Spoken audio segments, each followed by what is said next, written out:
Salut et bienvenue dans ma chaîne YouTube. Ici c'est Simpliste et dans cette vidéo on va parler de culture d'investissement.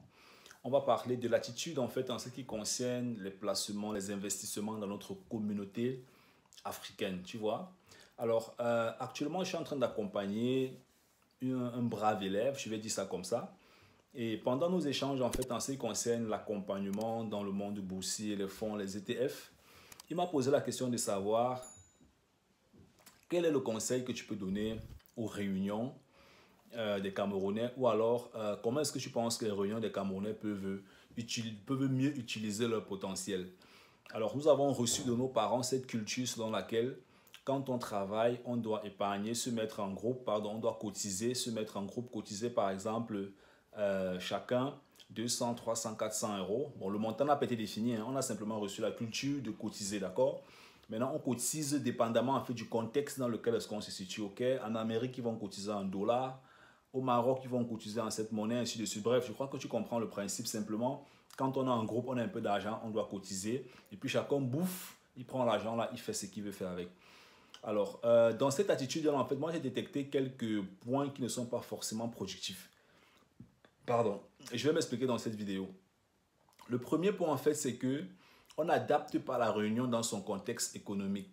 Nos parents, ils ont cotisé en Afrique pour faire certaines choses en Afrique, ok? Et à l'époque de nos parents, je pense qu'il y a peu d'entre eux qui ont réellement compris comment est-ce que le monde de l'investissement fonctionne. Nos parents n'ont jamais entendu parler des actions, des fonds, des ETF, du trading, des pays des biens immobiliers avec zéro capital. Nos parents n'ont pas compris tout ça. Ils n'ont pas compris ce genre de choses-là. Ce n'était pas de leur époque, tu vois? Et c'est bien, c'est vrai qu'il y a certains même qui l'ont fait peut-être, les super riches en Afrique, mais sont très rares. Moi, je parle des parents modestes, là, la classe moyenne, tu vois un peu. Alors, donc, quand on arrive en Europe, on ne peut pas calquer un sur un ce que les parents ont fait. Il faut adapter la réunion à son contexte économique et géographique. Ça, c'est extrêmement important. Je vais te prendre un exemple. Avec donc, cet élève, on s'est rendu compte que dans leur réunion, il cotisait par exemple la somme de 36 000 euros. Tu vois? Bien, je crois qu'on avait calculé pour une réunion où ils avaient la somme de 36 000 euros. Donc, une réunion de plusieurs ingénieurs, ils cotisent. Et puis, par an, en fait, il y a ce qu'on appelle un volume de 36 000 euros qui tournait dans la réunion. Alors, la question qu'il faut donc se poser, c'est où vont donc ces 36 000 euros? Est-ce que ces 36 000 euros, chacun rentabilise ça de manière individuelle parce que chacun bouffe et pas faire ce qu'il veut faire avec desors, tu vois un peu? Donc, est-ce que chacun rentabilise donc ces 36 000 euros ou ce qu'il a bouffé de manière individuelle? Ou alors la réunion peut créer un collectif qui leur permet bien sûr de pouvoir rentabiliser cet argent en groupe. C'est la raison pour laquelle on va donc passer au deuxième volet qui est l'adaptation de la réunion dans son contexte économique. Alors je vais prendre le cas de l'Allemagne. En Allemagne par exemple, on a des travailleurs, des ingénieurs, des entrepreneurs, des investisseurs camerounais, tu vois. Des personnes qui sont dans des réunions et qui ont un très très gros volume financier et un pouvoir d'achat. Parce qu'une réunion n'est rien d'autre qu'une banque, en fait. Okay? C'est vrai que la plupart des réunions des Camerounais ne sont pas, en général, déclarées juridiquement. Ils n'ont pas aussi besoin de le faire, mais c'est une caisse. Hein? Il faut se dire des vérités. La réunion, c'est une caisse. Hein?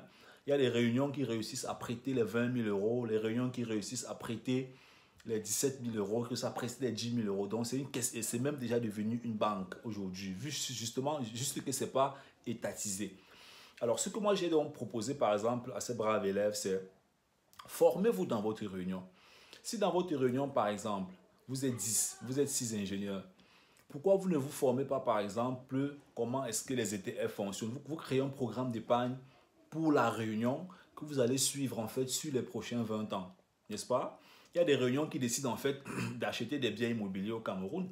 Votre réunion peut aussi, par exemple, décider d'investir dans des produits financiers en Europe. Votre réunion peut décider en fait de créer des fonds d'investissement en Europe qui va permettre à pouvoir résoudre des problèmes de la communauté africaine. C'est autant de choses en fait que les réunions camerounaises devraient penser ou bien devraient aussi intégrer dans leur propre développement. Ça, c'est extrêmement important parce que, comme je l'ai dit, la réunion doit s'adapter dans son contexte économique. Ça, c'est extrêmement important.